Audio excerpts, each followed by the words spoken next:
George Parr, you were recently appointed Chief Executive of the South Herefordshire NHS Healthcare Trust. That's right, yes. To bring the disciplines of the market into the National Health Service. Very much so, yes. And so you're in fact responsible for 11 hospitals in your area. 2. There were 11 last week, but we've downsized the operation. There are 2. I see. In the interest of efficiency and slimming down the... Well, this is what we're going to talk about, isn't course. it? The discipline of the market. Yes. Was this the first thing you did on taking office? Well, the first thing we did was what our colleagues in private industry do, that the senior executives and myself went away to a large country hotel for the weekend, in fact for a whole week, and brainstormed about our problems. And we took some pretty hard decisions there. And this was one of them, to downsize the operation? Well, the first one was to give ourselves very large increases in salary, and then to make a corporate video.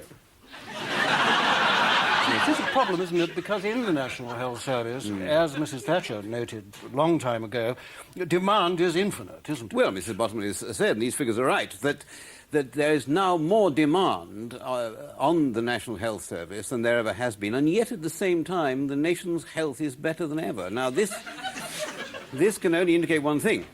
And what is that? Well,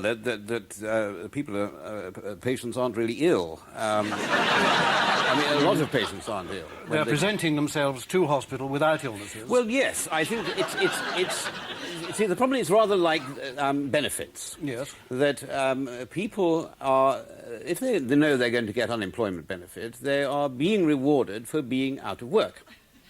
And so there's no incentive for them to take work. I understand. Yes. Now, at the same time, if people feel they're going to be rewarded for being ill... By treatment. By being treated.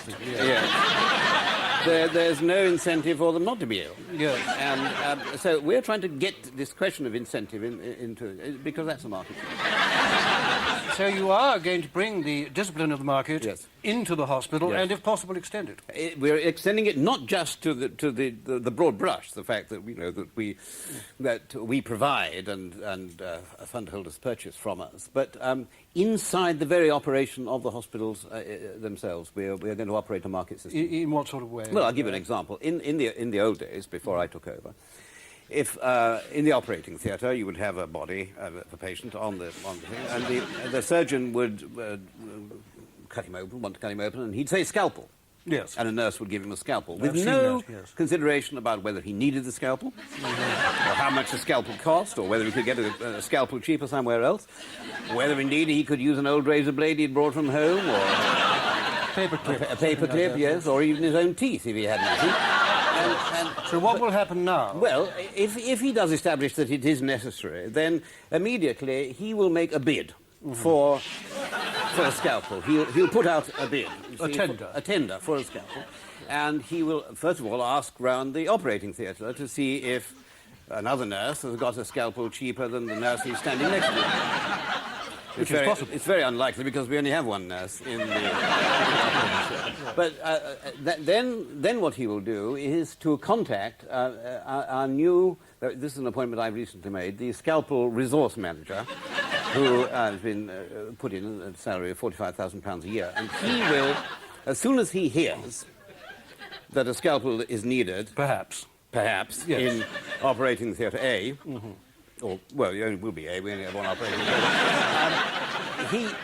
He will immediately go into action and ring round the whole country, send faxes, to see where he can lay his hands on the cheapest possible scalpel. Now, if that happens to be in Barrow and Furness, that's where he'll get it from.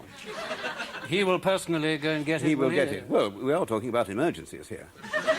Well, he's not going to be sent by post. No, he'll jump in the car. He'll drive up there in his 7 Series BMW, which is what he gets. With the job. Yes, absolutely. Because otherwise people aren't taken seriously, are they, without those sorts of things?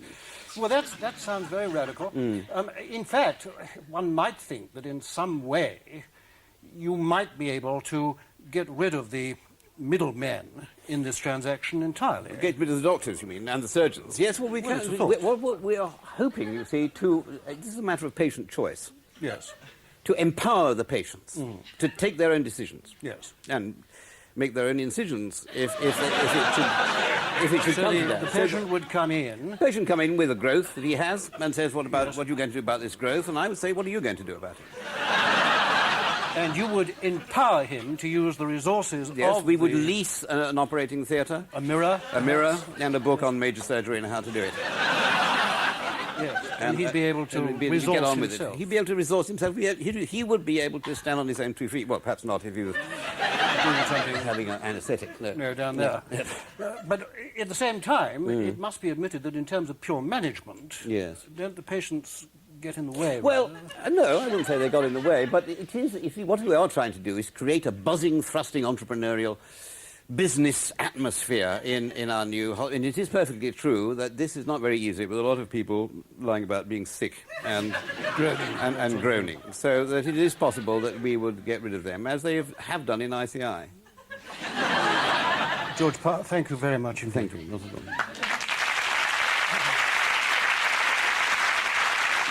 The government is planning to introduce performance-related pay in the National Health Service. Sir George Parr, you're a management consultant working for the Department of Health. Thank you very much for coming along to answer a few questions. Not at all. Anything that I can do to elucidate the situation. No. Right. Fire ahead. Can I first ask you, why is the government going to introduce performance-related pay in the National Health Service? Do you know, I knew you'd ask that question. I'm sorry. I said to my wife, you know, I hope he doesn't ask that question. Before he can, but now I'm sorry, you would have to ask something else. Because... Well, if I can press you on this, I mean, there must be a reason. Well, I suppose there is, yes, and there must be a reason, yes, of course, unless they're doing it for a bet or something like that. When this scheme is introduced... Yes. Presumably, the managers are going to have to find some criteria for assessing the performance of these Yes, it's got to be simple and it's got to be easily measurable. And how carefully a doctor looks after his patient, that sort of thing. Oh, no. What it came down to was what we call throughput. Throughput? Yes, the number of patients coming into the hospital and how quickly they go out again.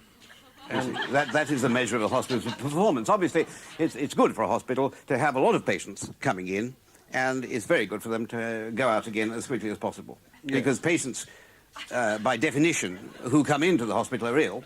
Yes. And when they go out, they're better. And the quicker they go out, the better they are.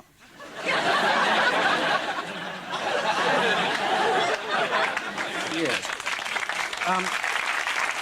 So, if I follow your logic, the best hospital would be one where a patient arrives in an ambulance and is put on a trolley and rushed through the hospital, through an operating theatre where a doctor will go, there he goes, that sort of thing. Someone would write down his name and number, and then he'd be rushed out the back of the hospital, put in an ambulance, and taken home. Do you mind if I write this down?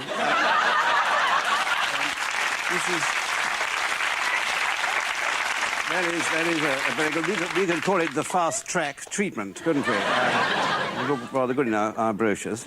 Doesn't this mean, however, that sort of patient care is going out the window? That's another very good idea. I would certainly free the bottlenecks at the doors. Yes.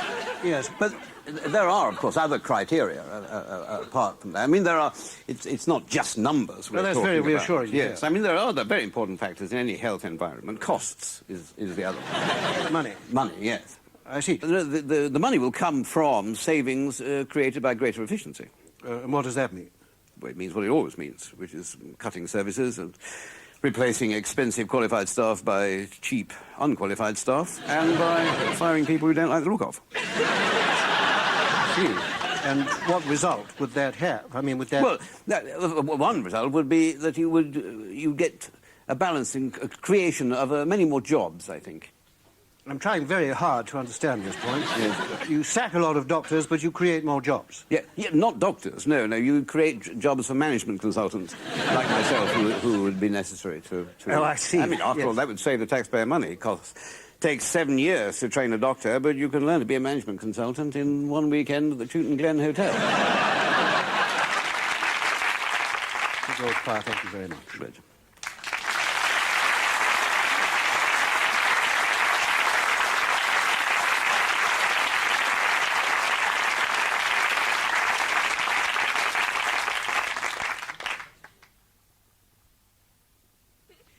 The future of the post office is very much in the balance, and Bill Coburn, you are the chief executive of the post office. Yes, I am. And can I call you Bill? No. The problem for the government is they were going to announce this week whether the post office was going to be privatised or partly privatised or kept in the public sector. Yes, they should have made a decision on Monday. The Cabinet Committee involved should have made it then, but it was put off until Wednesday. And then it was discussed in full Cabinet on Thursday, and we still don't have a decision. It's absolutely vital. Frustrating for you. It's extremely frustrating. I took the step yesterday of speaking directly to the Prime Minister's office to try and get some sort of an answer. And what did he say? Nothing, really. There was a lot of sound of breaking crockery and some hysterical sobbing. But I hung up. I'm a busy man. No decision was made then. I mean, how do you want it to go? I mean, Well, I want to make it absolutely clear that the ownership of the post office is entirely a political matter. It's a government decision. Yes. And the post office board will not and in fact cannot express an opinion because of our business code of ethics. Yeah, I see. Yes, but you have spent £2 million, haven't you, conducting a campaign in favour of privatisation? Yes. Are you implying by that that by spending £2 million campaigning for privatisation, we're in favour of it? I suppose on the face of it, were you saying that you could just as easily have spent £2 million campaigning against it, could you? Absolutely. Or we could have spent £4 million having two campaigns, arguing for and against. And why did you do that? Well, we thought it would be a complete waste of public money. I see. So what is your reason for wanting... I mean, you personally want privatisation, don't you? I desperately want privatisation because I don't think that anybody realises quite what an appalling situation the post office is in. Is it? We're standing on the edge of a commercial abyss. But you made £306 million profit last year. Yes? And in fact, you've made considerable profits and ever-increasing profits for the last few years, haven't you? Yes. You've made profits continually for 18 years, in fact. Absolutely true. And you are the most successful post office in the world, isn't that right? We're the most profitable post office in the world. Yes. So you see, yes. You see, don't you, that we can't go on like this. Well, yes. Things have got to change, and change radically. Yes, yes. And why is that? In what way? Well, we've simply got to become a private company. Yes, but a lot of people actually like the post office the way it is. Yes. After all, it provides 180,000 jobs. Yes. It provides a lot of services to people in all parts of the country. Now, just let me stop you there. Because somehow, I don't know how, but you happen to have stumbled on exactly the point. Oh, thank you. No company in the 1990s could employ 180,000 people. No. It's completely mad. Is it? And what are some of them doing? And some of them are driving up to some remote farmhouse in Shetland to deliver a letter to a little old lady. And if the little old lady happens to be blind, they'd be delivering the letter without any charge at all. Really? Yes. Now, this is the economics of the madhouse. Is it? Yes. And so what would you want to do after privatisation? Well, what I'd be forced to do is to sack about 50,000 of the workforce, downsizing the workforce, yes, and, of course, cut services. You say you would be forced to do it. Why would you be forced to do it? I'd be forced to do it because that would be my responsibility to my shareholders. Oh, I see, yes. Well, you wouldn't want to do it yourself? Oh, no. No, certainly not. But at the moment, because you're a public company, you don't have any shareholders. Exactly. So, wait a minute, let's see if I can get this right. So you want to be privatised in order that you will have shareholders who will force you to sack all these people and cut all these services? You've got there in the end. Yes. Thank you. Thank you. I see. So that's the real reason, is it? No, that isn't the real reason. Oh, I see. No. What we must be is competitive. Because I don't know if you know it, but we're getting a lot of international competition. in the postal service. Oh, really? Other post offices want to take Yes, over the your Dutch business? and the Germans want to come over here and take away our business. Well, yes, I can't quite see how that would work. You're saying that a postman in Frankfurt, say, would wake up one morning and say that I've got to go off on my postal round in Surbiton. These foreigners will do anything. Yeah. And it's not only the international competition. It's not just the international. Oh, no. No. Well, wait a minute. Sorry, what else is there? Well, I don't want to be a scaremonger at all, but, and this is rather sensitive commercial intelligence, Yes. but it may have crossed your mind, even yours, that we may not be alone in the universe.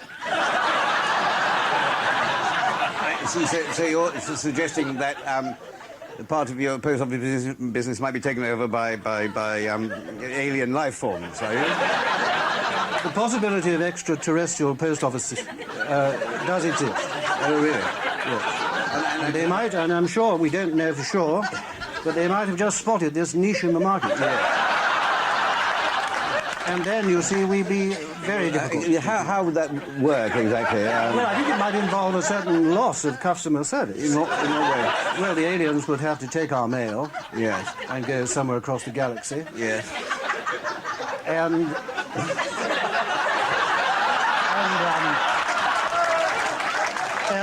sort it there. Yes. And it might take a very long time for it to get back. Yes. I imagine. Even at warp factor 10. Yes. So you want to be in a position to compete with alien life forms? Yes, and in order to do so, we must have a level playing field. Yes, of course. We must be seen to be lean and mean and green. Well, perhaps not green, No, because they'll be green.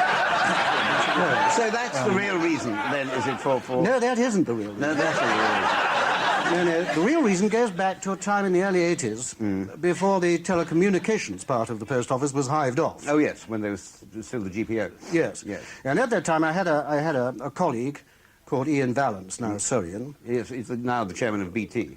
Yes, exactly. When they were privatised, he became the chairman. And I think that my deepest feelings about this can be embodied in the very real difference there is between Sir Ian and myself. Well, you mean that he has now, because it's been privatised, freedom to operate in the commercial market, and you haven't? No. No, the real difference is that his basic salary is £663,000 a year, and mine is only £150,000. And your salary is set by the government, of Yes. course. Have you ever tried to live on £150,000 a year? It's next door to impossible. That is the real reason, is it, the difference in the salaries between... No, no, not entirely, because that would be rather petty and personal. No, we've got to look to the future. Because, you see, if the government doesn't decide to privatise now, they won't for the length of this Parliament. No, of course not. And then there will be an election, and Labour will get in, so of it course won't they happen won't for another privatise 5 years. No. And even if the Tories get back in after that, it will be a year or so before they get round to doing anything about it, and by that time it will be 2002. 2002, yeah, something like that. And I'll be 59. Yes, and you think that you'll be too old for the job? No, not that. No, it's just that I'll only be able to pay myself a huge salary for 1 year before I retire, and my retirement deal will be based on that year's salary. So I see. So that's very strategic thinking. So, in fact, the real reason that you want the post office privatised is, if I can put it, summarising it, it's a mixture of ruthlessness and greed, is it? Well, that's very nice of you to say, sir. Thank you very, very much. Not at all. Yeah. Aren't we leaving out stupidity? Sorry, yes. Ruthlessness, greed and stupidity. Well, thank you. Bill Coburn, I think your sedatives are ready now. Thank you very much. Thank you.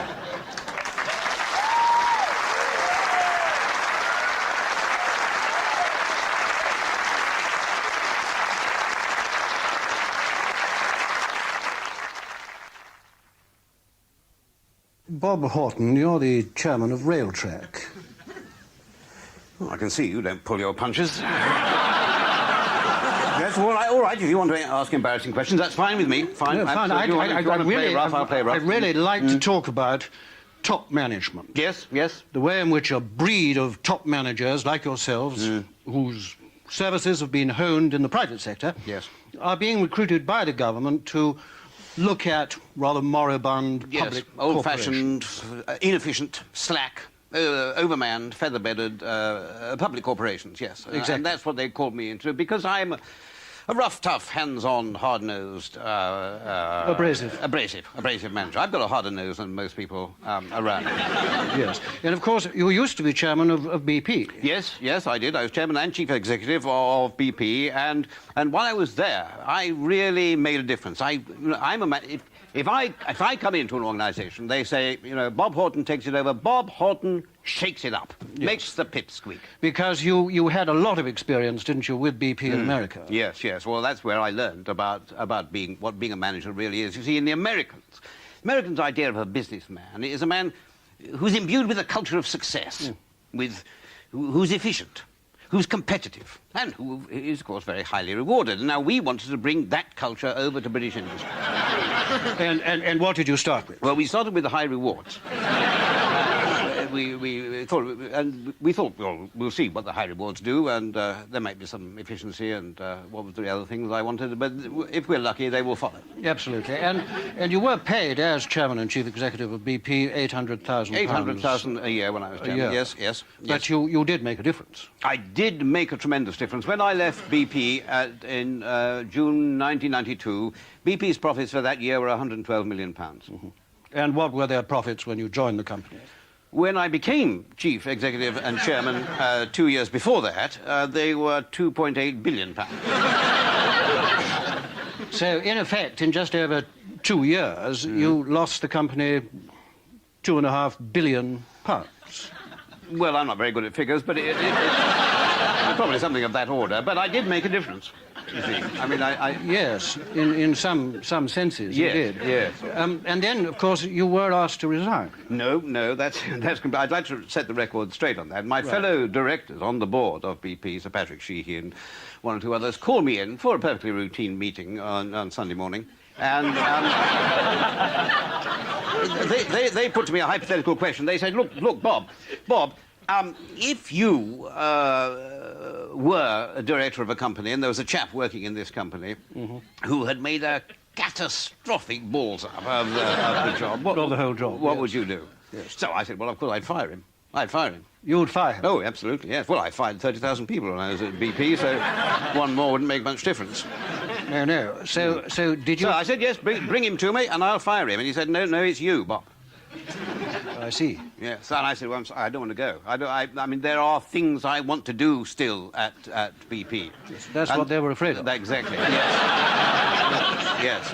So they said, well, what would it take, how much money would it take to get you out of here? And I said, I'm not interested in money. I'm really not interested in money, but £1.5 million would probably do it. £1.5 million? Yes. Which is what you got? That's what I got, yes. Now, that seems to me an awful lot of money. Oh, no. Frankly.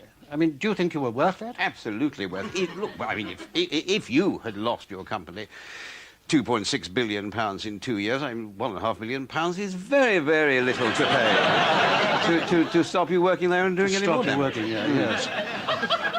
Yes, I can see that makes sense. And then, of course, not long after that, you were headhunted by the government. By the government, yes. To head up Railtrack. Railtrack, yes. After the privatisation of the railways, they wanted somebody to run the one public sector part of the railways that was left. You see. They wanted somebody to bring in this... the discipline of the market exactly. and the private sector aura of success. Yes. Yes. And have you made a difference? I've made a tremendous difference at Railtrack. I mean, I've only been there, 6 months now, but we've already lost £200 million. And there are another £200 million, of course, has been lost to industry as a result. This is all to do with the strike, yes, of course. Yes, I mean, but it won't be just that. It'll probably be more than that. Yes, because British Rail were compensating, weren't they? Yes, for the lack of business during so it the could strike. be anything up to £500 million. Yes. So, I mean, people had never heard of Railtrack when I took it over, but they have now.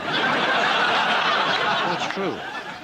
looking back at the strike, which is over now, of course, would you have done anything different at all? Well, no, I don't think so. I went on holiday when it started, and well, you'd only been working there for about 2 months. yes, I was very exhausted. It was very stressful time, so I went on holiday to France, and then I came back, which some people thought was a mistake, but I did offer, you see, to speak to Mr. Knapp at any time. Yes. Absolutely any time. I would talk to Mr. Knapp at any time. Well, not on Thursdays, because I don't work on Thursdays.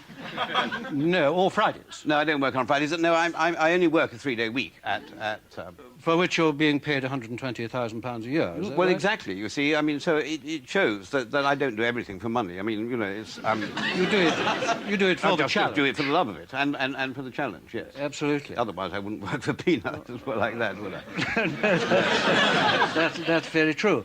So it is true, however, isn't it, to say that at the beginning of the strike you did offer the signalman 5.6% as a means of settling the dispute. No, we didn't. Oh, you didn't? No, we never offered that. You can say categorically that you never did. Absolutely, yes. Or, well, let me put that in a slightly different way. Yes, we did offer it.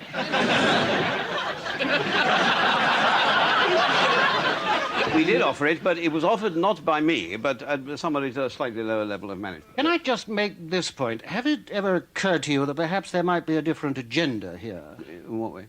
Well, hasn't it ever occurred to you that perhaps the government, who are notoriously anti-rail, headhunted you because of your track record, and thought that if they left you in charge of it, the railway system would eventually come to its knees, and then they could say, we can't go on pouring money into this, it's not working, and then they could sell off the assets, the land, the stations, and everything else for a knockdown price of a few £billion, and then announce some tax cuts with the process.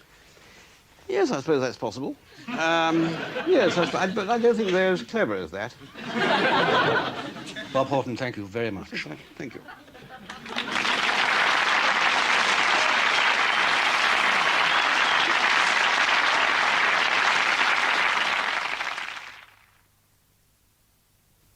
We've seen this week that people are still very concerned about teenage thuggery, juvenile yobs. Gangsters. Gangsters, yes. But it's not just young Conservatives that people are worried about. It's the whole idea of teenage crime. Now, George Parr, you are the director of the Penal Policy Research Institute. Yes. And you've been advising Michael Howard, the Home Secretary, on punishment for teenage crime, for youth crime. Yes. And I gather that you have suggested, and he is putting into the criminal justice bill, in fact it's going to be next year they're going to start, these prisons, as it were, these, what are they called, secure training units? Secure training units, for under yes. 14. Under 14-year-olds. Yes. Yes. Now, are you connected? Is your institute connected with the Conservative Party? By no means. No, we're completely independent. Oh, right. We enjoy some funding from an American company that's been long experienced in the field of the private administration of child's prisons. Yes. Chains are us. And they've been tremendously helpful, but we're completely politically neutral. Yes, I see. And so, but this is an argument, really, isn't it, between, as it were, care and punishment. Absolutely. I mean, care on the one hand, meaning nurturing. Meaning rehabilitation, some kind of psychotherapeutic method of making children better. And punishment, on the other hand, meaning. Meaning punishment. Meaning punishment. Yes. So, what just outline these plans. Well, as Mr. Howard has said, policy in this area has been in the hands for far too long, the kind of woolly-minded, do-gooding yes. minority. Yes. And it's time we had a change for that. Yes. So you're not a do-gooder. No, certainly not. You're a do-badder, are you? Well, in that sense, yes. And is this entirely just an academic viewpoint that Not at all, because young people committing appalling offences up and down the land touches us all. Yes. Well, I can see you're touched. I am. Yes. So you are personally affected, are you? Yes, and I've had terrible personal experience in this area. Yes, my son Toby was sent to a secure unit. Really? Really? And did he benefit from this? Not at all. No. He was forced to mix with the dregs of society. Yeah. Violence, drug taking, homosexuality. And so we decided in the end to take him out of Harrow. I And he's gone to work on his own. Yes. Although, of course, sending him to Harrow was a great deal cheaper than sending him to prison. Of course, yes. The fees are less, aren't Much they? less. Yeah, yes. But on the other hand, when you leave prison, you're not automatically offered a job in the city. No. Not unless you had a job in the city before you went to prison.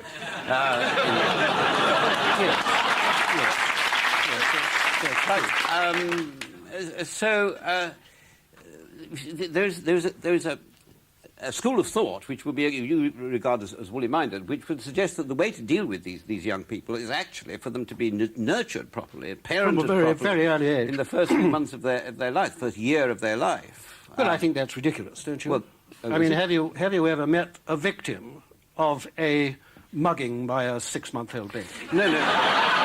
I mean, what we honestly... I'm sorry, it might prevent them becoming criminals. No. We live in the real world. Let's call a spade a spade. These young people are no better than animals. And as such, they should be treated like animals. Yes. I mean, let me give you an illustration. If you're in the jungle, say, and a lion jumps out on you, I mean, what are you going to do? Are you going to say, why not go somewhere on safari? No, you wouldn't say that. Well, of course, he already is on safari.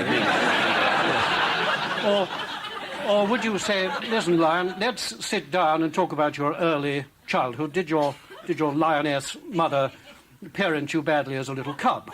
No, you wouldn't say that. You'd be mad to say that. No, what you do is you take your rifle and you shoot him. Yes, I see that. Surely yes, I. And that, of course, then afterwards, what would happen? Well, then the lion can be turned into some socially acceptable and even decorative object, like a rug.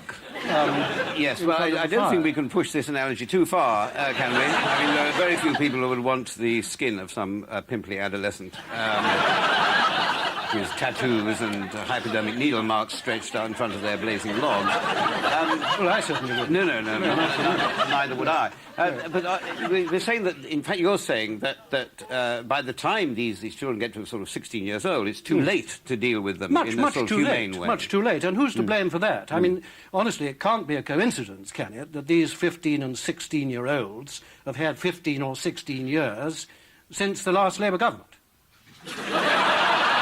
Yes, I see. And if anybody was going to do something about it... Can we just... Yes, I understand that. Can we just get on to these secure units, secure training units that are going to be set up? Yes, of course. The first one is going to be open next year. Yes. Now, how many... There are going to be 5 of them, There are going to be 5, And how many young people are going to be in them? There are going to be 40 young people under the age of 14 in each of the 5 units. Yes, so there are going to be, in other words, 200 young people throughout the whole country. 200 of the very worst children in the land. Yes, and of course there already are residential units operated by local authorities, and they cost around, I think the maximum is about £39,000 per inmate. Quite. What about your secure units? Well, the cost in the secure training units for each individual will be £150,000 a year. £150,000 a year yes. for each one? For each one. And you'll have 200? That's right. Now, the last statistics we had was that the number of children under 14 who have been convicted or cautioned for indictable offences was, I think, 32,200. 32,200, yes. And you'll be dealing with 200 of them. So there'll be, at a rough estimate, 32,000 left. That we haven't. It means that you have to choose the right 200, don't you, to put inside? Well, that's absolutely vital. Yes, we must be sure. These are going to be the most persistent, the really worst. The really nastiest, the most violent, the most... And how are you going to select them? Well, I think it's going to be self-selecting, isn't it? I mean, it's going to be such a social piece of prestige for these 200 people to think they are... They're going to think they're the worst possible young worst, people. The very hardest, worst cases. Yeah. So they want to get in there. They'll be fighting to get in there. Yes. Of course they will. Yes. Yes, there'd be great peer group prestige for them. Absolutely, for and them even to a, get even in. a waiting list. Well, like the MCC. Right? Very much like the MCC, yes, with a different sort of tie. Yes, right, yes. And so the other thing, of course, is that from experience that we've had of having young people in custody, it does affect some of them very badly. I mean, we've had 19, I think, in 1 year, 19 suicides amongst young people who've been kept in custody. Well, that's a start, isn't it? I mean, it's also proof, if proof were needed, that this type of austere regime really works. That these young people have decided, well, all right, now I'm going to vote with my pyjama cord. Yes, and of course, if there are 19 that do commit suicide, that would save you quite a lot of money, £150,000. That would save you £3 million. Of taxpayers' money. Exactly, yes. Yes. And, of course, there have been 19 places left open now for... From the second division to move up. To move up. And if this doesn't work, I mean, it's very unlikely, but if it doesn't work, do you have any other policies? Well, there are some more radical plans. We are thinking of adopting some ideas from our colleagues in Brazil. Yes. There's a very, very interesting Institute of Social Policy in Rio de Janeiro, the Black Hand Death Squad Institute, and they've done a very interesting and illuminating study of the proportion of young people between the ages of 10 and 14 who reoffend after they've been shot. What results have they? It's very, very encouraging. Very, very few. Almost none of these young people reoffend after. But you're not suggesting that our police should go around shooting... Oh, absolutely not. That's no. out of the question. No, I think it's absolutely essential that we keep this in the private sector. Yes. So you will have private firms going around Private shooting... firms, because part of the peace dividend in Northern Ireland means that soon there is going to be an enormous number of people who are extremely well-versed and experienced in violence. People. And Yes. who will be on the labour market. The IRA and the provisional... I was thinking more of the SAS and the parachute regiment. Yes, I suppose if they don't come up to scratch, then that would be a good idea. Well, it's very interesting. Thank you very much, George Parr, for coming to share your thoughts with us. Thank you.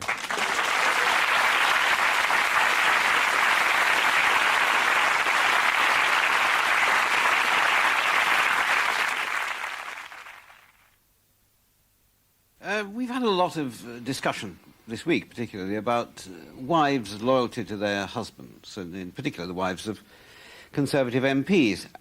We tend to assume sometimes that these women are the mere appendages, as it were, of their husbands, of their husbands' careers, and we don't get the woman's point of view. Lady Pamela Parr, you are the wife of a junior minister in the Conservative government who's over the years had been involved in a number of incidents, of controversial incidents. Unfortunately, yes. Yes. And now, I don't think that you would think of yourself as just a wife, would you? No, I hope I'm rather more than that. Yes. I mean, you have had a career of your own. You've been active in the Women's Institute. You Yes. a past chairman of the Conservative Women's National Committee, and Yes. past I do think president it's very vital for every woman to have her own identity. Yeah. But having said that, I am, of course, first and foremost, a political wife. Yes. And that's a 24-hour job. I don't mind. I'm sure it is. I mean, really. I'm sure I don't have any time of my own. I mean, I could be woken up at 4 in the morning by Sir George coming home and banging about in the kitchen. Yeah. Or the news of the world, pounding on the front door and demanding an interview. Yes, and you've had experience of that quite a lot, haven't you, recently? And because your husband was involved some time ago with his research assistant, and recently, I think, with a Lebanese lady. A Lebanese lady was the latest. Yes, but you have very publicly stood by him, haven't you? Yes, I have, because I think it's my duty as a wife and a mother. Yes. Lady Pamela, I hope you don't mind if I ask a rather personal question. Go ahead, please. Well, it's just that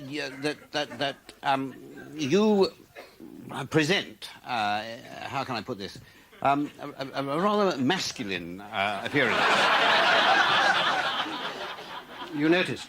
Yes.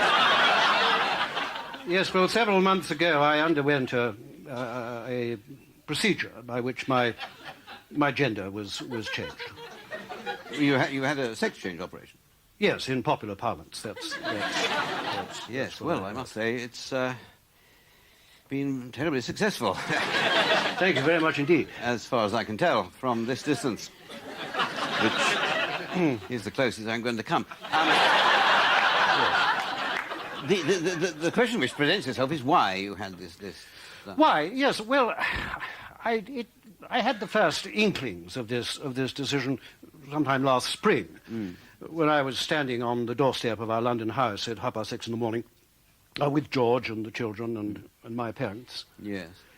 And having our photograph taken. This was the usual routine thing of a show of unity. A show of unity yes. for the family. Yes. And I was holding his hand and laying my head on his shoulder and gazing up at him adoringly. And then a thought struck me. You thought you couldn't take this anymore? No, not at all. What I thought was, is this actually helpful? Yes, I see. Yes. Because there I was in my little pink dress and high-heeled shoes, and I'd been up all night getting my hair right and all that sort of thing. And then I suddenly thought, people seeing the photographs or me on television, what are they going to be thinking? They're going to be thinking, there's the little wife, downtrodden woman, betrayed yet again. By a monster. By a monster. And waves of sympathy would come in my direction. Their hearts would go out to you. Yes, instead of their hearts going out to George. Yes, it's what the Judith Mellor syndrome, really, isn't it? I mean, absolutely. After all, George is the minister, and everyone's terribly, terribly sorry for Judith, who's got a heart as big as a bus. Yes. But on the other hand, people are also thinking that David Mellor is a appalling, ghastly person, and that isn't the object of the exercise. It's very much counterproductive, isn't it? Absolutely. From what? So you would think that if people saw that instead of the normal picture of a husband with a little woman, as it were, by his side, if there were... There'd be two chaps. Two men, you see. Two chaps. And they would be able to assess the situation rather more objectively. There would be two chaps standing there, rather like, two chaps going out to bat for England. Yes. Except they wouldn't be holding hands, would they? Well, not at Lord's. No. And, of course, in the future, I won't be holding George's hand, because I think that would be very tasteless. But you yes, of course, well, yes, I can see that. But you don't think that this tableau, as it were, of two men standing about with the children and the in-laws, wouldn't that be rather embarrassing and curious? Oh, not at all, because people would think, you see, that it would be all right for George to have affairs with other women as long as he was married to a man. Yes. Because there wouldn't be that tension between the wife and the mistress. No, I do see that. And, of course, they would say, when Judith Mellor says she understands, people don't believe her, do they? No, of course they don't. They think, how could she possibly? Yes, he's just... But you, I mean... Well, I would understand, because I'm a man. Yes. And I really am a man. I mean, I'm not just dressed up as a man. Yes, I very, very much take your word for that. Yes. And also, as a man, I can see the kind of temptations that might lie in wait for a minister of the Crown, because there's honestly a great deal more to George than just sex scandals. Is there? What? Well,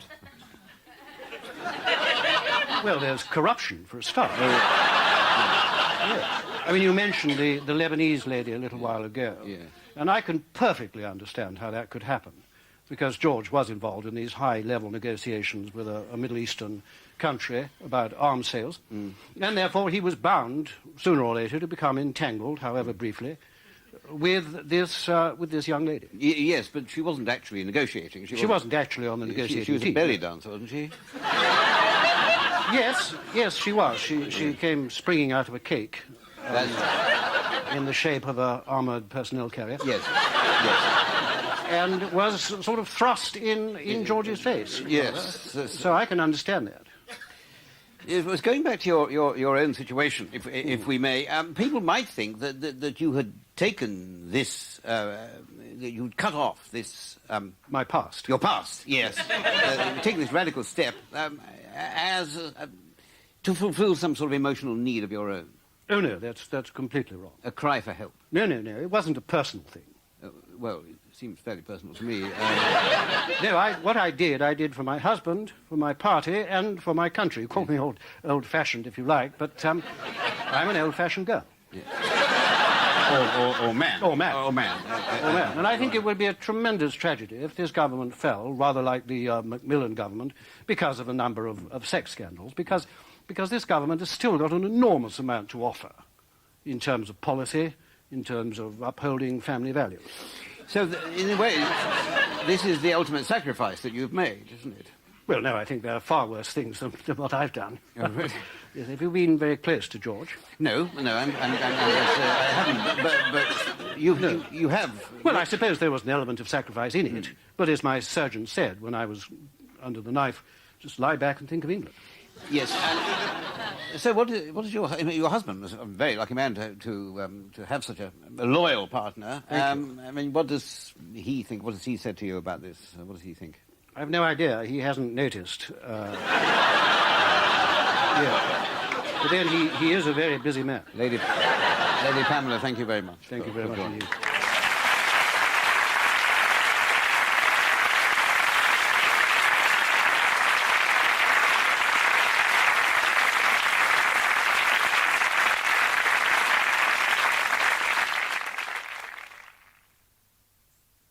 Sir George Parr, you're a senior figure at the Ministry of Defence. Yes. And after a week in which there's been a tremendous amount of emphasis on the rather sleazy side of the arms industry, it's very refreshing to meet someone with a story to tell which combines tremendous success and complete probity. Yes, this is not a story of shady dealings or wasting of taxpayers' money. I think this is something of which we can be proud of in Britain. This is the development of our new fighter aircraft, which is designed to protect our country into the 21st century. It's done by the government for the people. Yes, this is the European fighter aircraft. The Eurofighter, yes. Yes, that's wonderful. It is, isn't it? And also, it's a great example of something which is often derided, which is the European allies have got together to build this. That's right. To build this right. aircraft. Yes, sorry. And that's a tremendous achievement in itself. Yes. Isn't it? It is a tremendous achievement. Yes. And I think, that we're at the cutting edge. The Germans, the British, and ourselves have got together.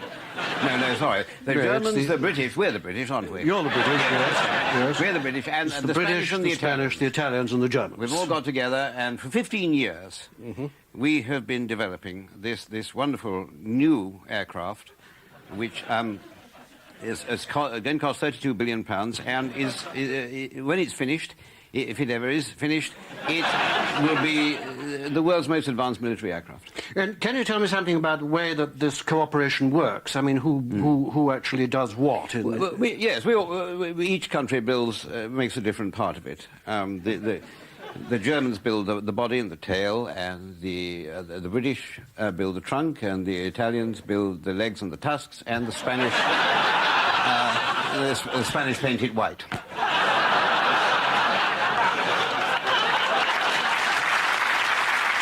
I'm sorry. I don't know why I said that. I'm sorry, so I can't be right. Do you mind if I have Jumbo on my knee, because he makes me think straight, Yes. Don't you, Jumbo? Yes. He said yes. You probably didn't hear him, did you? No, I didn't. No. He was speaking elephant. He speaks elephant language, yes. Only we in the Ministry of Defence understand. Yes. No, actually, the real story is... I'll put you down, Jumbo, if that's all right. The real story is that we built... The United Kingdom builds the front fuselage and half the right wing. The Germans build the centre fuselage and the tail fin. The Italians build the left wing and half the rear fuselage, and the Spanish build the other half of the right wing and the other half of the rear fuselage.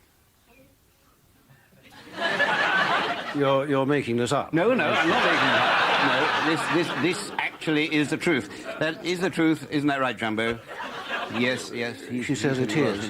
Yes. Can you tell me perhaps what this aircraft was designed to do? Well, I'm glad you asked that, because it's designed for a very specific task. Mm-hmm. I mean, it's not just sort of, pie in the sky. It's designed to combat a very real threat from the Soviet Union. From two fighters the Soviet Union have, the MiG-29, the Sukhoi 27, which will be launched from East Germany.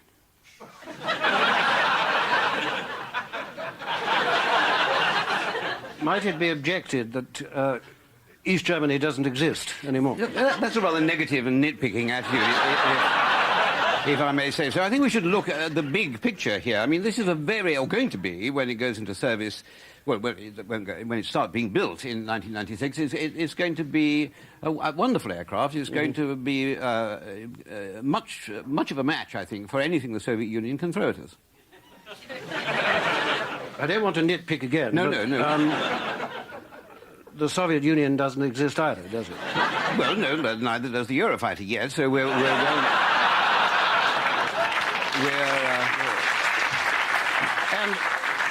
we are well matched. Yes. Might it be objected that in recent wars that we fought in, like the Gulf and Bosnia, what we needed was ground attack aircraft? Yes. I mean, yes. After all, at the beginning of the Gulf War, Saddam Hussein withdrew his fighters, didn't he? He did. Yeah, he did, that's true. But I mean, if people don't fight wars properly, that's not our fault.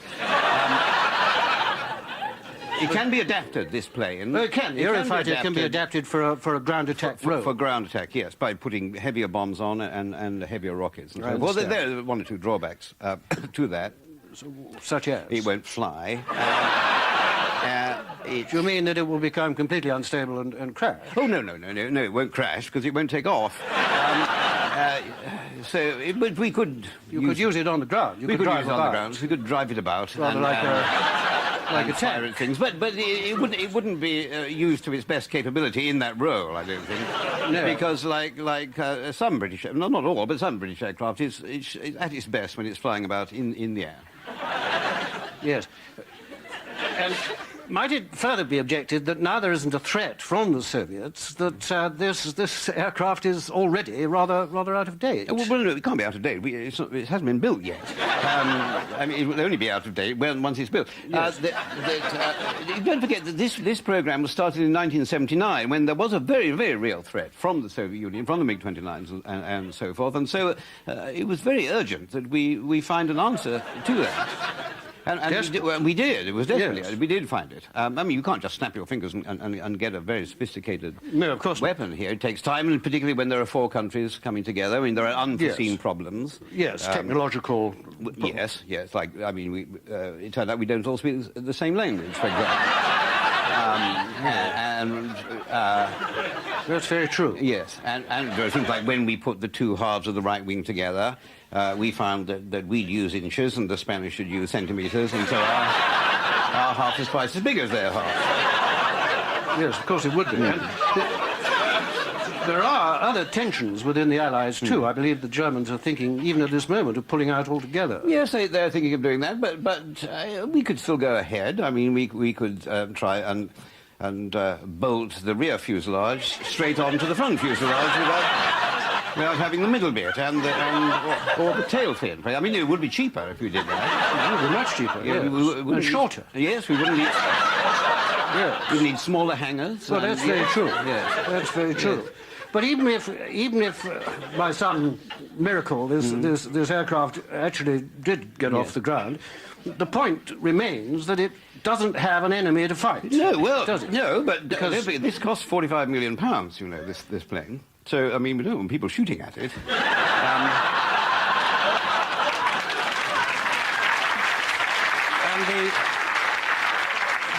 The planes that would be shooting at it, yes, in any case, are Russians. Yes. And the Russian Air Force is now our ally, isn't it? That's perfectly true, yes. But we have discovered, intelligence soldiers, unfortunately, I'm sorry to say this, but the Russians have, in a rather sneaky and underhand manner, been selling this plane to, well, anybody who'd buy it, really. So they could fall into the hands of crackpot dictators, terrorist Absolutely, states, yes. and we'd have a threat from them, which the Eurofighter can counter. Have they actually sold it to anyone at the moment? Oh, yes, yes. Oh, they have? I mean, just to name one, because there is only one, Malaysia. I see. Yes. But Malaysia is an ally of ours, isn't it? Yes, that's true. But we know, one thing, Malaysia is a heavily armed country. We know that because we've sold them the arms, and they're a very volatile little people. Yes. And anything upsets them. I mean, they got very upset just reading the Sunday Times last year. So you can foresee a time when there would be aerial combat between the Eurofighter and, say, the MiG-29 Yes. over Malaysia. Not over Malaysia, no, because the Eurofighter can't fly that far. It doesn't have that big a range, but we would have to persuade the Malaysians to come over to Europe and engage us over Europe. But they probably would. I mean, as you say, they are allies. Yes, so they are allies. So they probably would do that. And, of course, there'd be advantages to them. They wouldn't get bits of aircraft falling onto their own population. So if, in either case, there isn't a miraculous restoration of the Soviet Empire, or if Malaysia decides, after all, not to invade Europe, then can you see a role for this aircraft? What are we going to do with it? Well, we'd sell it. We could sell it. Well, I thought you said that selling things like this was sneaky and underhand and uncivilized. That's if the Russians sell it. If we sell it, it's exports. Of course it is. Of course it is. And who would we sell it to? I don't mind anybody. Sort of anybody who'd like it, really. Any kind of mad African dictator. I mean, they wouldn't have to be African. They would have to be mad, though, to buy. Sir George Parr, thank you very much indeed. It's a pleasure. Thank you. Thank you.